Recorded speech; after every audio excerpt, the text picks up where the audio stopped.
Welcome to the Great Detectives of Old Time Radio.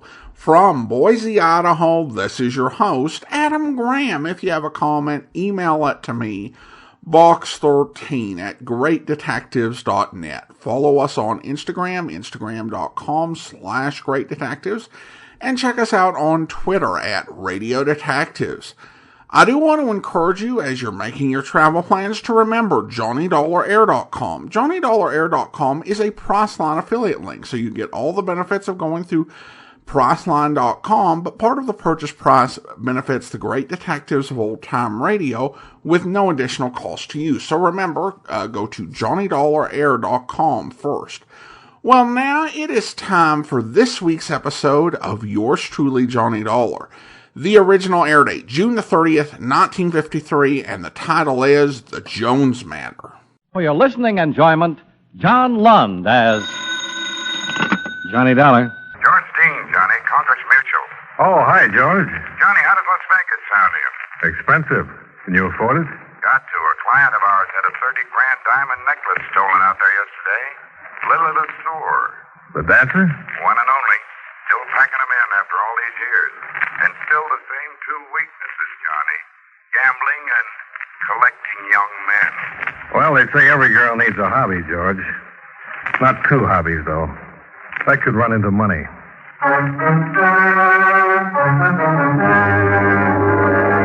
The makers of Wrigley's Spearmint Chewing Gum bring you John Lund and another adventure of the man with the action-packed expense account, America's fabulous freelance insurance investigator. Yours truly, Johnny Dollar.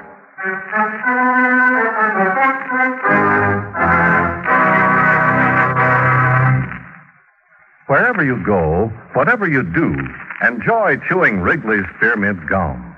That lively, full-bodied Wrigley's Spearmint flavor is really refreshing. It cools your mouth and freshens your taste. The pleasant chewing helps keep your throat moist, helps relieve that dry, thirsty feeling. And delicious Wrigley's Spearmint Gum is so handy. Just slip a package into your purse or pocket and you've got refreshment right at your fingertips. Chew Wrigley's Spearmint while you're working. Enjoy this refreshing treat along with your favorite summer sport. Wrigley's Spearmint Gum is always enjoyable, and you can chew it without even taking time out. Get a few packages of Wrigley's Spearmint Chewing Gum. Healthful, refreshing, delicious.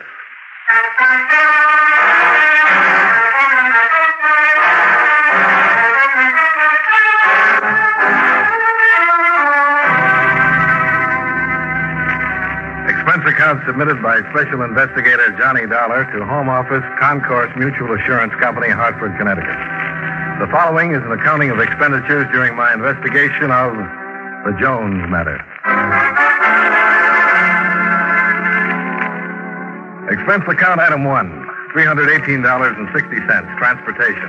Round-trip airfare and incidentals to Las Vegas and the Flamingo Hotel, where the ordinary citizen lives like an Oriental potentate wishes he could live. After checking in, I took a short walk down the street to Lily Lesueur's hotel.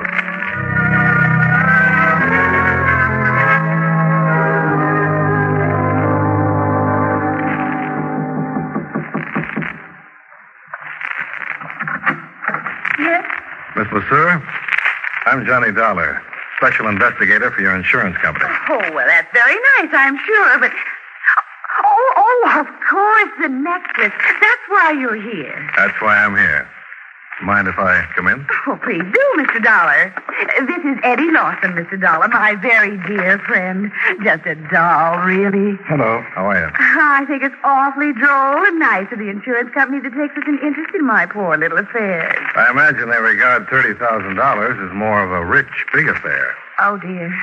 And then I suppose you'll go around prying into all my most intimate secrets and asking such embarrassing questions that I'll just... Oh, I think having jewelry stolen is always such a bore. Yes, the insurance company feels the same way, Miss Lesueur. Now, if you just... good heavens, look at the time. I've got to fly. Lily, you remember what I told you? Now, Eddie, don't start being a child. Don't you think these Western outfits are just adorable, Mr. Dollar? Well, they do a lot to point up a girl's personality, all right? Well, maybe this investigation won't be such a chore after all. Oh, dear, I'm late. Buck and Devastator are going to be just furious. Oh, well, tell him all about it, Eddie. Catch my show tonight, Johnny. 10 o'clock at the $1 Billion Club. Join me for a snack afterwards. Here by the pool. That's where it all happened. Toodaloo all. Buck and Devastator. Buck Bartlett, he's the riding instructor at the Lazy J stables. Devastator is the horse. It's a better name for Lily. I'm going to marry Lily, Mr. Dollar. Oh? Congratulations. Now, what about this necklace? What happened? It disappeared. That's all I know about it. Well, how? When? Where? Look, why don't you do like Lily said? Come around tonight. The same gang will be there, and you can check the setup yourself, see what happens. You can keep an eye on this Buck Bartlett if you want a tip from me. And the other eye? Anywhere. As long as it's not on Lily.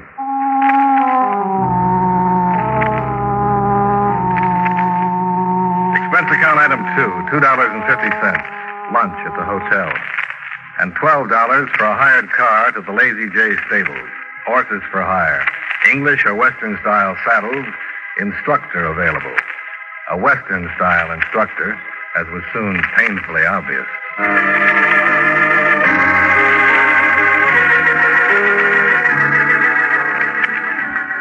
Mighty pleased to make your acquaintance, Mr. Dollar. Lily just took off from here a couple of minutes ago. I know. You, Eastern friend of hers? Well, I'm not exactly a friend. I'm a special investigator. Checking into those diamonds she lost the other evening. Oh, I see. I understand you were there. Might know something about it. No, sir. Beats me. There we was, sitting on that fancy terrace kind of thing they got there, hoisting a little poison and chawing on some beefsteaks, you know. And the next thing you know, Miss Lily lets out a yap and says, "My rock. Somebody up and took my rock." I didn't even know she had any jewelry out there with her. Did anybody know she had? Well, not unless it was Miss Jo. Miss Jo? Oh, the gal I brung, Miss Joan Drake. I was thinking she might have known because she ambled down to Miss Lily's room with us so they could change their glad rags and put on their bathing suits, you know. She'd been pestering me for a week to meet Miss LeSueur, but she sure wouldn't take nothing that didn't belong to her. Buck, I wonder if there was a diamond necklace on the terrace. Well, you ain't able to say Miss Lily lied about it, are you? Well, that little woman is true blue, mister. Matter of fact, Mr. Dollar, I wouldn't want this to get around, but I'm sort of aiming to... Well... Let me guess, Buck. You're aiming to marry her. Yeah, I reckon it just sticks out all over her. Don't it, Mr. Dollar?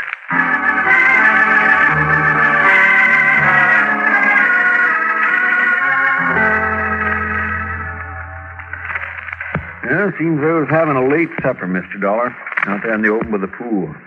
It was after Miss LeSueur's last show, so the four of them had the place pretty much to themselves. And who were the four, Marshal? Well, there was Miss LeSueur, of course, and this young fella she brought with her from the east. Eddie Lawson? Yeah. Don't know much about him, except she's dang near old enough to be his mother. You'll have to admit she doesn't look it, though. She sure don't. Well, the other young fellow's the one you talked to, Buck Bartlett, he calls himself. Oh, yeah, the Texan. Yo, he's about as Texan as you are, Mr. Dollar. Came here from Los Angeles. He just puts on that talk because the Easterners like it, especially the Eastern women. That Texas drawl comes in handy, huh? Yeah. Then the other one's a girl named Joan Drake. Yeah, she was there with Buck. And she's kind of a funny one. Young, pretty, smart as a whip. Came out from the East a while back. She's floor manager of the casino at the $1 Billion Club. Talk to her. See what you think. I can't figure her out. All right. I'll see if I can. Yeah. Come talk to me again after you look around a little. Fine, I will. Huh. You know, I've seen these slot machines all over town. The last place I'd look for one is in the marshal's office. Well, that's kind of a special. Guess I might as well take the jackpot with me.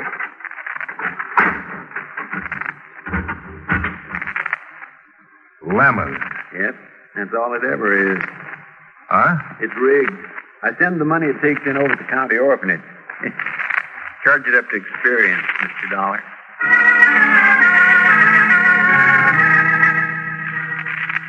Expense account item 3, $1 for experience and information from the marshal's office. And $17 miscellaneous expenses at the $1 Billion Club, where miscellaneous covers a lot of different items. One item is the roulette wheel.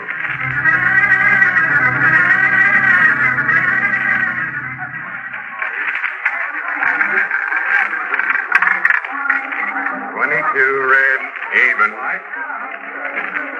You're not having very good luck. Oh, I'm only paying for conversation anyway. Of course, I haven't had much yet. What would you like, the story of my life? We could start with that. All right. Lay out $1.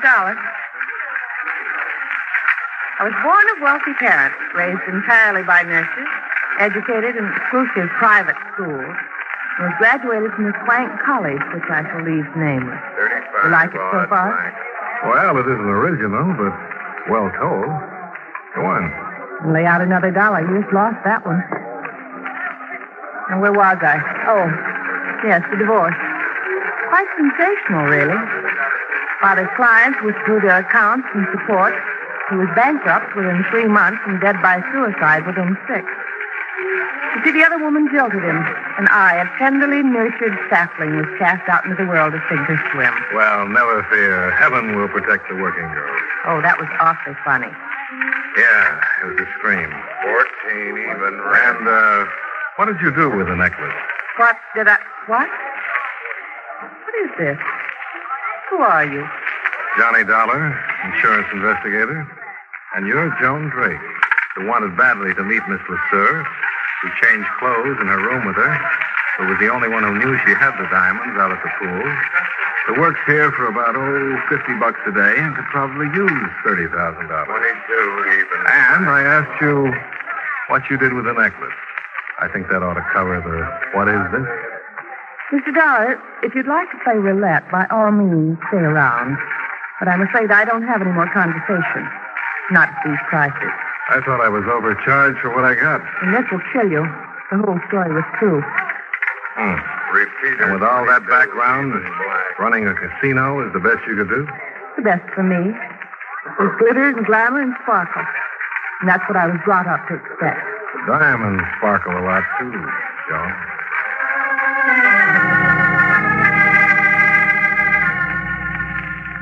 I missed Lily's first show at the $1 Billion Club, but I met her by the pool at her hotel right afterwards.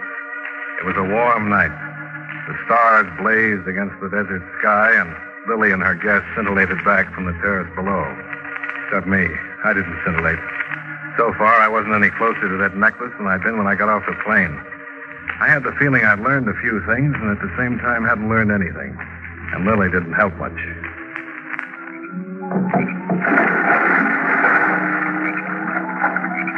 Did you see him? Did you see Eddie dive? Isn't he just utterly gorgeous, Johnny? Yeah, the original Catalina ad. Just look for the flying fish. Oh, he's just beautiful. He was a lifeguard in Miami, you know. Much tanner than he is now. I see. Look at Buck watching. It makes him so terrifically jealous, and Eddie knows it, too. Aren't they both just screamingly cute? Screaming. How about that necklace, Lily? Oh, it's too nice tonight. Let's worry about it tomorrow. Let's worry about it tonight. Oh, John. Might as well go along with him, Lily. He's got a one-track mind. Joan, darling, I didn't see you there in the shadow. Just soaking up glamour, honey. Where were you sitting that night, Lily? Why, by the oddest coincidence possible, right in his very chair. You see, ordinarily I kept the necklace in the hotel safe, but I wore it in my show that night, and it was late when we got here, and then we changed into swimming suits, and I didn't want to leave it in my suite, so I just brought it out here, wrapped in a handkerchief. And I kept it right here on the seat beside me all the time. So all of a sudden it wasn't there, is that it? Why, yes, that's exactly the way it happened. Now it's all settled. Let's talk about something else. Lily, you know as well as I do it's not settled. You can't tell the insurance company the thing just disappeared, and that's all there is to it. They want to know how it disappeared, when and where. Well, you must be so hideously persistent. It happened while I was playing the slot machine. That one, right over there. I left the necklace lying here in the chair. And where were the others while you were over there waltzing with the slot machine? Oh, around, I suppose. I don't know. When I hit the jackpot, I simply went right out of my mind. How about you, Joan? Where were you? Like she says, around. Oh, plenty of opportunities. That's what you mean. Oh, how utterly fantastic. She's a dear girl, Johnny. And I insist that you stop suspecting her. Or anybody else, either. Were all of you searched? Well, I wasn't, of course. Well, but the others were. It wasn't really much of a problem, Johnny. We were wearing swimsuits, you know. Joan, I doubt if you went out of your mind over the jackpot. Did you notice where the boys were at the time? Well, as far as I can remember. I reckon a man ought to have the privilege to answer for himself, Mr. Dollar. Why, sure. Pull up an empty saddle and join the party. You too, Eddie. All right, Buck. Where were you? I was over there with Miss Lily. I was standing right behind her when she up and hit that jackpot. I was in the pool. I came out when I heard everybody yelling about some diamonds being missing. You checked them out on that, Joan? Sure. That's how I remember. Well, I'm certainly glad it's all settled. Oh, Johnny, you'll simply have to excuse me now. I've got to get ready for my show. I'd be mighty proud to escort you to your room, Miss Lily. Now, wait a minute, stable sweep. Now, here. Boys, you can both escort me. Come along now. I'll be right back, Johnny. Don't go away now. Curvy and soft as a kitten on the surface, but inside all angles and hard as a rock. She belongs to a different age, Joan. The last of the champagne slipper girls. Johnny, how much are those diamonds worth to you? To me? To the insurance company. Sometimes they make deals, don't they? Sometimes. No questions asked? Sometimes. How much? Depends. I'd have to find out. Everything about life, Johnny. Not if I can help it. It's real crazy the way it works out. I didn't finish that story of my life, Johnny. My real name is Jones. My father was Jonathan Vanderley Jones. Jonathan Vanderley Jones. But if that's true, then... Sure. It's real crazy. The correspondent my mother named in that divorce case was Lily LeSueur.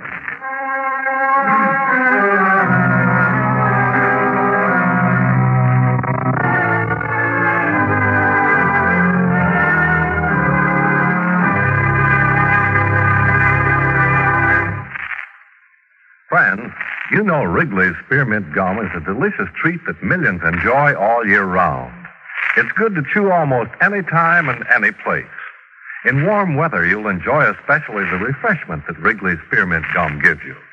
When your mouth feels hot and dry, or when you're feeling warm and tired, chewing Wrigley's Spearmint Gum gives you a pleasant little lift. It cools your mouth, moistens your throat, and refreshes your taste. Besides, chewing on a good, smooth piece of Wrigley's Spearmint Gum seems to add enjoyment to whatever else you're doing. So always keep some Wrigley's Spearmint Chewing Gum handy. Enjoy it at home, at work, wherever you are. Remember, that's Wrigley's Spearmint Chewing Gum. Healthful, refreshing, delicious.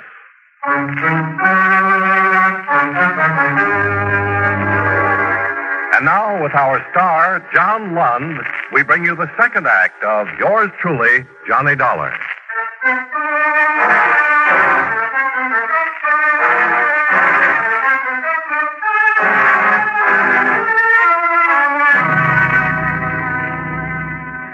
Expense account item 4, $5.90. Supper snack with Joan on the hotel terrace. I sat there trying to put things together. Either Joan had suddenly spotted something that had tipped her off to the thief, or if she'd taken the diamonds herself, something had caused her to decide on a deal. But which? And what was it? I tried to remember what had happened just before, what had been said, and got nowhere. You know, Johnny, it's funny. I've always been the innocent bystander. Up until now. Maybe that's what you ought to go on being. Unless you stole it yourself. Would the daughter of Jonathan Vanderley Jones turn out to be a thief? She might, for money and other valuable considerations. Like, for instance? Like a chance to hit back at the woman who ruined her father. No, you're heading up a dead-end street. Maybe you are, too. Well, I guess we're expected at the $1 Billion Club. Not I. Little Jones got work to do. So is little Johnny. Maybe we'll meet in the same playpen. Somehow I don't think so. Bye-bye now.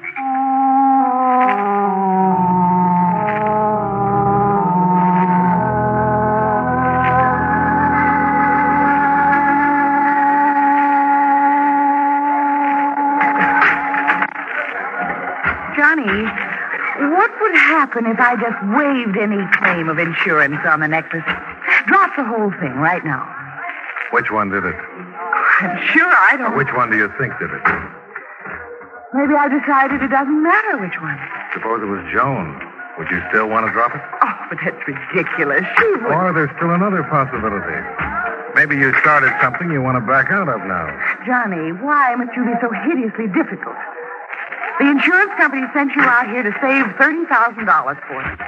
And I'm just utterly certain they won't care how nor why, as long as they save it. No, maybe they won't. So what about me, Lily? It leaves me curious. No, I'm quite sure you know a good deal more about this than you're letting on. Well, I've got to run again. It's time for my show. Bye, sweetie.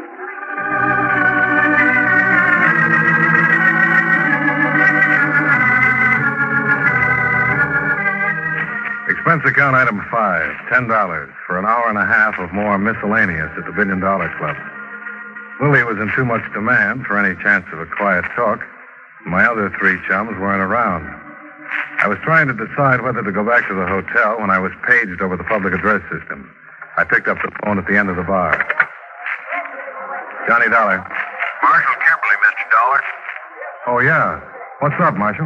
Well, it looks like one of those necklace people got herself in a mess of trouble a while ago. How? What do you mean? I'm calling from the parking lot. It's that Joan Drake girl. Found out here in the back seat of a car. She's dead.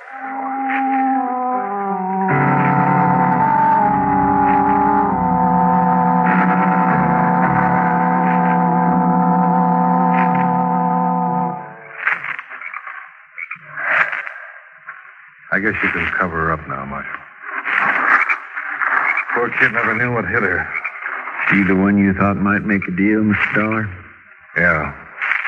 Yeah, somebody made sure she didn't. Hit her 3 or 4 times with something heavy. I'd been a wrench, judging by the marks. A wrench, huh? Did you find it? Nope. Did you notice her hands? Yeah. Apparently she'd had them around something greasy, rusty. I wonder if... Wait a second. Radiator's still warm. She may not have been killed here at the club. She could have been brought here and left. It's possible. Who's this car belong to? Buck Bartlett. I got the boys out looking for him now. Possible, all right. It all ties up. Do you want to let me in on it, Mr. Dollar? Let me check first. I'm doing a lot of guessing. Joan brought up this deal while we were all at Lily's hotel this evening. I think she just figured out how the necklace was stolen. I think she was killed trying to get it. And I think I've figured it out, too. But let me check first, Marshal. I'll talk to you later.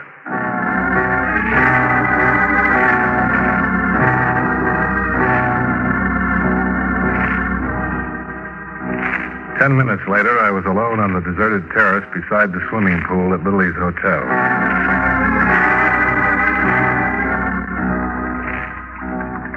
I knelt on the edge and looked down into the water.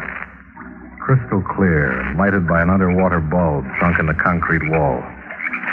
The pumping system was running as usual, drawing the water from a drain pipe in the deep end, circulating it through the filter tanks in the pump room, and returning it to the shallow end.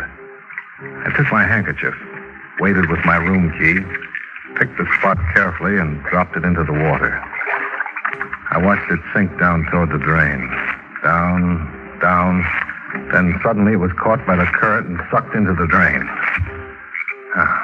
So far, so good. The next step was the pump room.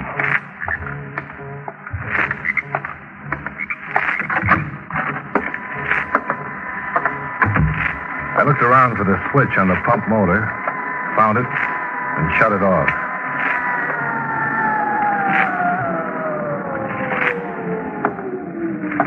There was a crescent wrench laying on the window ledge. It was shiny and clean. No use worrying about fingerprints. I picked it up and started to work on the rusty cover bolts on the strainer tank. Probably the same way Joan had started it. Not if you're clever, she said.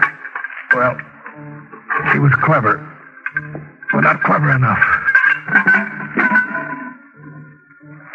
Inside the strainer tank, Laying in the wire basket was my handkerchief and room key.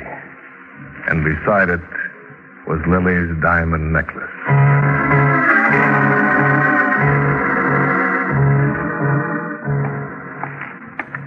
I was halfway across the terrace when the lights around the pool went out. Somebody had pulled the main switch. I stopped and listened, waiting. But when it came, I was caught off guard. Somebody hit me and knocked me into the water.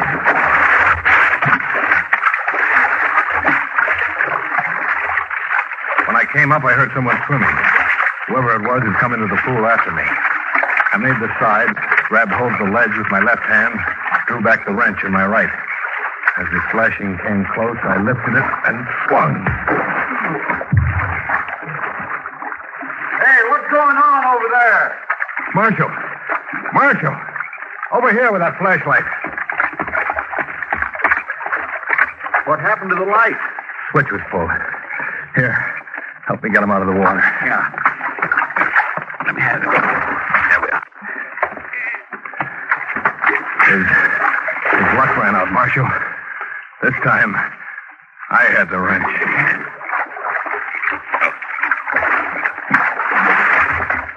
That swimmer fella, huh? Eddie Lawson. Yeah. I found the necklace in the strainer of the filter system, where it's been all the time. He was lying when he said he was in the pool when Lily hit the jackpot. He went in right afterward. During the excitement, took the diamonds with him. Joan knew he was lying, and she figured out what he'd done. He was a smart kid. Too smart.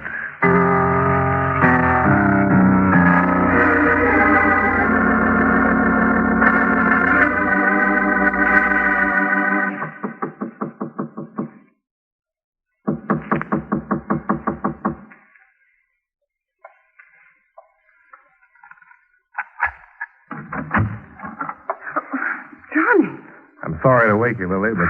Good heavens, wait, let me put on some makeup. I must look a positive fright. I got your diamonds back, Lily. Oh, you did? Here. Thank you. Which one of your boyfriends? Why don't you give up, Lily? Time moves along. The years add up. I'm not harming anyone. Aren't you? Joan is dead. Eddie killed her over these diamonds of yours. Dead? She's dead? It's all right, though, as long as you're not harming anyone. But how can I know? I didn't mean any harm to that poor girl. Eddie could have had the diamonds if I'd known. They didn't matter, Johnny. Just a gift a long time ago. I don't even remember who it was. JVJ? Those are the initials on the clasp. That's who it was. Jones.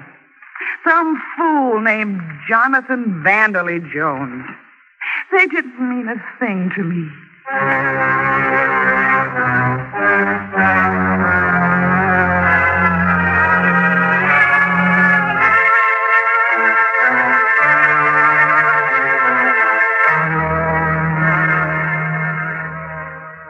Expense account item 6.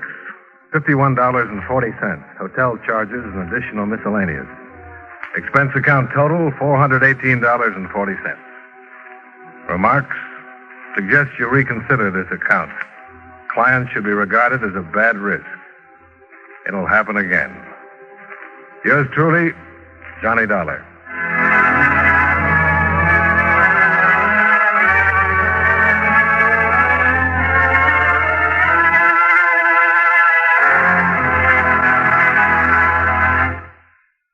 Remember, friends, wherever you are, whatever you do, enjoy chewing Wrigley's Spearmint Gum.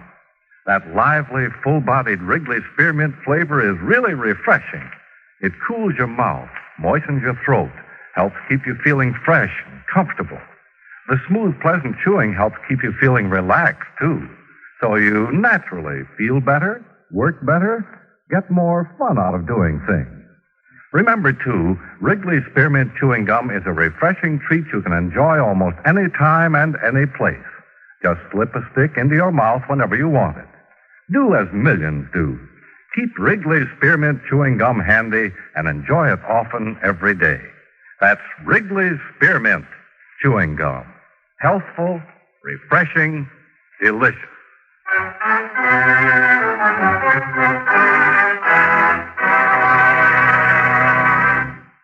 Yours truly, Johnny Dollar, brought to you by Wrigley's Spearmint Chewing Gum, stars John Lund in the title role and was written by Les Crutchfield with music by Eddie Dunstetter. Yours truly, Johnny Dollar, was transcribed in Hollywood by Jaime Del Valle. The makers of Wrigley's Spearmint Chewing Gum hope you enjoyed tonight's story of Johnny Dollar and that you're enjoying delicious Wrigley's Spearmint Gum every day. This is Charles Lyon, inviting you to join us again next week at the same time when from Hollywood, John Lund returns as... Yours truly, Johnny Dollar.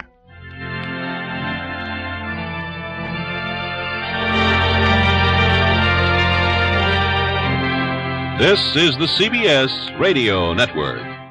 Welcome back. The concluding recommendation that Johnny had is one of those recommendations which he, I think, is totally professionally justified in. But I think it goes beyond that. I think he's definitely displeased by the way she treats people and ruins lives. And that comes through in how the report is entered. Alright, well, listener comments and feedback now. And I got quite a few comments regarding the clip that we had animated. Really appreciate all the positive feedback. My favorite comment came from Rob. Man, Adam, imagine Bob Bailey ever thinking in 2021 there will be an animated cartoon of this episode of my show and by a guy in Boise, Idaho that a ton of people listen to before bed for comfort. Keep it up, brother. Well, thank you so much for the encouragement, Rob. And I'm glad you enjoyed it. And we're definitely going to look into more opportunities to do those sort of animations. Not all the time, but a few times a year. I think it could be a nice feature for the channel. Of course, we've got to find just the right programs and the right scenes to animate. I've already got a few projects in mind, and I'll definitely consider more in the future. Now, it is time to thank our Patreon supporters of the day. And today we are thanking those Patreon supporters who have been supporting the program for 6 years this month. And I want to thank Mark at the rookie level of $2 or more per month, and Jasmina at the detective sergeant level of $7.14 or more per month. Again, thank you so much for your steadfast support for so many years. It is greatly appreciated. Well, that will do it for today. If you are enjoying this podcast, rate and review it wherever you download your podcast from. We'll be back next week with another episode of yours truly, Johnny Dollar. But join us back here tomorrow as we travel to Texas for Tales of the Texas Rangers, where... It is 11 a.m. on a Sunday in August 1949. A blue sedan comes to a stop in front of a ranch house 30 miles from the town of Salt Flats, Texas. Come on, kids. This is Grandma's house. Wait. Bill, let them sleep. We started so early, they're tired. Well, we can't leave them in the car. If we wake them up now, they'll never finish their naps. We'll bring them in a few minutes. Okay. Getting up at 4 a.m. was kind of early, even for them, huh? Hey, look. Pa's painted the windmill. Oh, Bill, I love this place. I wish we didn't live so far away. Yeah. We don't get here often enough. Hey, wonder where the folks are. They usually stand in the middle of the road waiting for us when they know we're bringing the kids for a visit. The door's open. Your mother's probably in the kitchen cooking enough food for a dozen. Yeah. Don't smell anything cooking. Ma? Pa? You home? Maybe they're still at church, Bill. No, they're always back by 10 o'clock. The garage door was closed, too. Pa always leaves it open when he's got the car out. Oh, then they must be in back someplace. Yeah. Hey, Ma? Pa, where are you? I've never known your mother to be any place but in the kitchen, Bill. Yeah, but she doesn't hear so well anymore. Let's take a look. All right. Ma? Nobody here, Judy. Bill, what's that spilled on the floor at the door to the pantry? Huh? Hey, Judy, it looks like blood. Bill. Ma! Pa! Oh, good Lord. Mom, it's dead. Bill, honey, come away. Come away. I hope you'll be with us then. In the meantime, do send your comments to box13@greatdetectives.net. Follow us on Twitter at Radio Detectives and check us out on Instagram, instagram.com/greatdetectives. From Boise, Idaho, this is your host, Adam Graham, signing off.